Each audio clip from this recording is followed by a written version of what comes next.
kwa safari hii ya misimu mitano ya Afrika kuchukua ubingwa. Tuambie namna ambavyo unajisikia hivi sasa mara baada ya filimbi ya mwisho. Kwanza mimi napenda kumshukuru Mwenyezi Mungu sana, nilikuwa moja ya mchezaji wa kuweka historia ya kuchukua ubingwa mara 5 mfululizo nikiwa kama mchezaji wa Yanga. Napenda kulishukuru sana kwa hilo, asante Mwenyezi Mungu kwa kutubariki kuchukua ubingwa.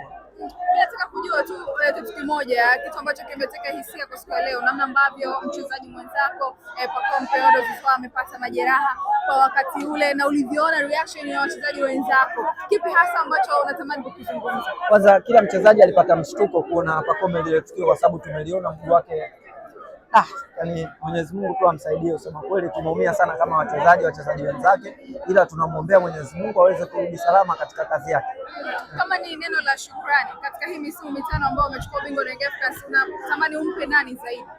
Mimi tu nitoe shukrani zangu za dhati kwa mashabiki wote wa Yanga, kwa sababu hawajatuchoka, wachezaji zao wanatupa support mpaka leo hii tumeweza kuchukua ubingwa wa mara 5 mfululizo. Shukrani sana kwao. Asante.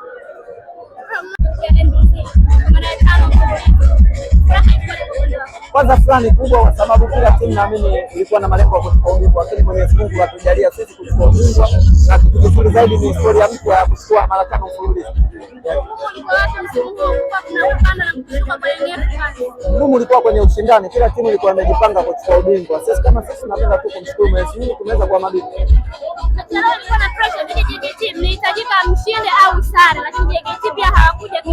Kwetu sisi malengo yalikuwa kushinda kila mechi.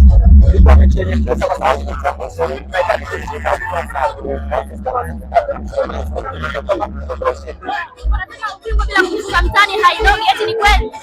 tumechukua ubingwa. Hayo mengine tutaangalia.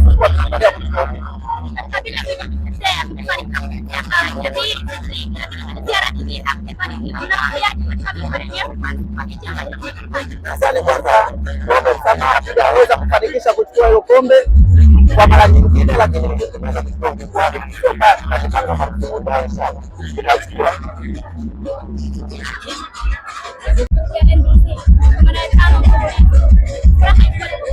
kwanza fulani kubwa kwa sababu kila timu naamini ilikuwa na malengo ya kuchukua ubingwa, lakini Mwenyezi Mungu atujalia sisi kuchukua ubingwa, na kitu kizuri zaidi ni historia mpya ya kuchukua mara 5 mfululizo.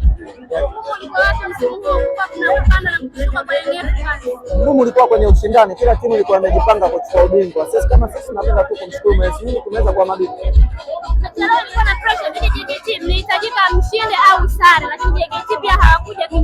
Kwetu sisi malengo yalikuwa kushinda kila mechi. Ilikuwa mechi yenye pesa kwa sababu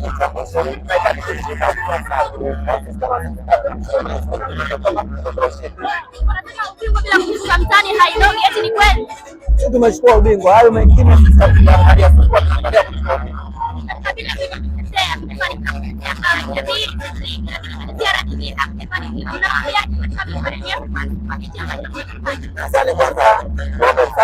Haweza kufanikisha kuchukua hilo kombe kwa mara nyingine, lakini